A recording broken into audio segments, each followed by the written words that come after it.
Good morning, Radhe Radhe, જય શ્રી કૃષ્ણ। આજે છે ડે 4 ને હું છું અત્યારે ટ્રેનમાં દિલ્હીથી સવારે 5 વાગે બેઠો અત્યારે યુપી માં છું। ક્યુ સ્ટેશન આવ્યું એ નથી ખબર। कौन सा स्टेशन आया भैया आएगा यूपी एंटर કરી ગયો હું। સવારે 5 વાગે બેઠો તો આવીને સીધો હુઈ ગયો તો ટ્રેનમાં। સાંજે 4 વાગે લખનઉ પહોંચી જશું। અડધી કલાક લેટ बरेली जंक्शन 2 मिनट नो होल्ड है यहाँ। उत्तर प्रदेश तुसी कचरा फैला रहे हो, तुसी कचरा ना फैलाओ। 2 मिनट नो होल्ड पतावी निकली गई गाड़ी।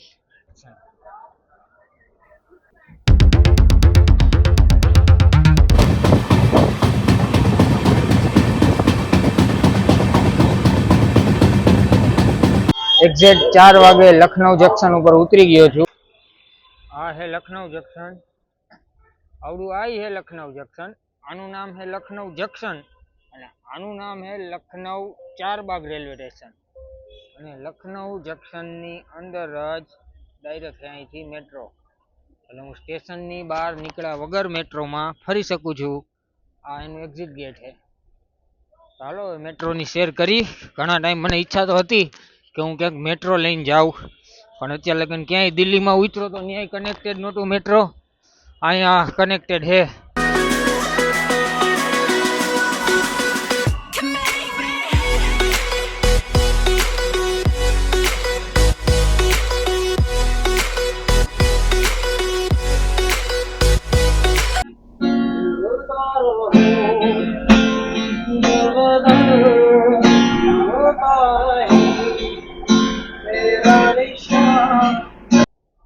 વાત કેતા તો ભૂલાઈ જ ગઈ, વિચારવું કેમ કેવી। આજ નાયો જ નથી હું। સવારનો ટ્રેનમાં હતો, હજી ઉતરો, ઉતરીને વયો ગયો મેટ્રોમાં રખડવા। નાવાનું હાલે, હવે એ તો ક્યારેક રજા રાખી દઈ તો એમાં કઈ હોય નહીં, એકાદ દિન નહીં તો હાલે। હવે હું તમને આ સ્ટેશન વિશે થોડીક વાતો કહી દઉં જે તમને નહીં ખબર હોય।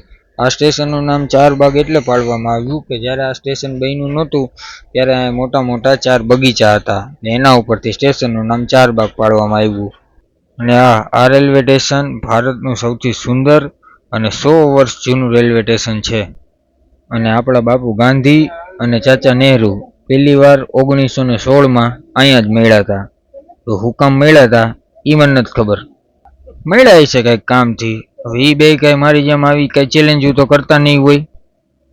બસ હવે મને આટલી જ ખબર હતી, મને કઈ જાજી ખબર નહોતી। ઓનલાઈન સર્ચ માર્યું તો આ 2-3 લીટી હતી એ મેં આમાં ચિપકાવી દીધી।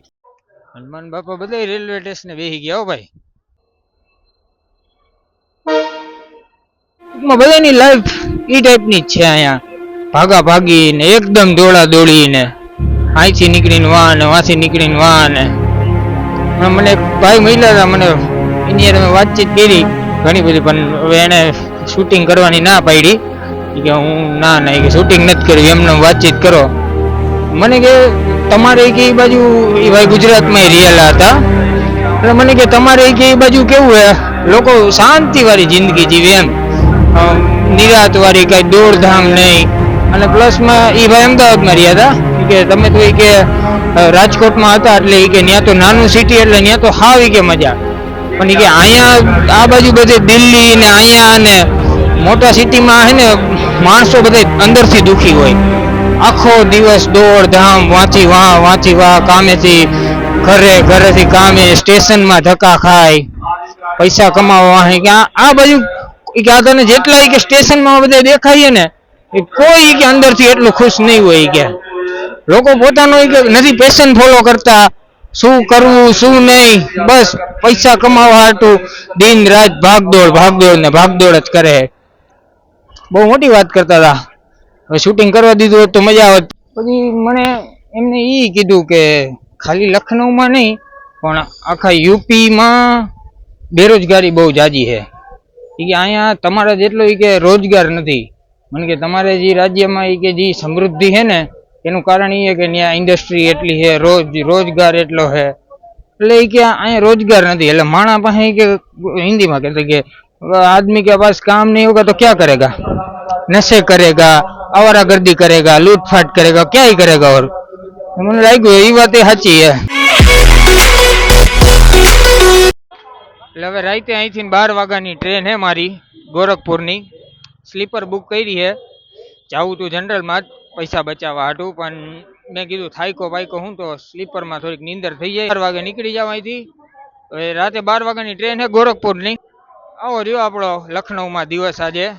મેટ્રોમાં રખડો, 2-3 ફેરા મેટ્રોમાં માર્યા। આપણી ટ્રેન હતી લખનઉથી ગોરખપુરની રાતે 12 વાગ્યાની। મેં સ્લીપર બુક કરી નાખી હતી। ઉપર થાયકો હું તો નીંદર થઈ જાય ને આરામે થઈ જાય, થોડોક સીટે મળે તો હુવા બેહવા થાય ઘડીક। અને અહીંયા સ્ટેશને હમણાં અનાઉન્સમેન્ટ થયું કે ભાઈ ટ્રેન મોડી છે। એટલે મેં એપ્લિકેશનમાં જોયું કેટલીક મોડી છે, તો મને એપ્લિકેશનમાં જોયું ને તો મને ખબર પડી કે ટ્રેન રાતે 12 વાગે ઉપડવાની હતી એની અહીંથી લખનઉથી, એની બદલે એ ટ્રેન એટલી મોડી છે કે હવે સવારે 8 વાગે ઉપડશે। મેં કીધું મૂકો આ બધું, મેં બારે ગયો, જનરલની ટિકિટ કરાવી, ઓલી ટિકિટ કરી કેન્સલ, જનરલની ટિકિટ લઈને અત્યારે જનરલમાં મસ્ત બેઠો હું। હા, આરામ હોવાનું એ બધું ભૂલી જવાનું હવે।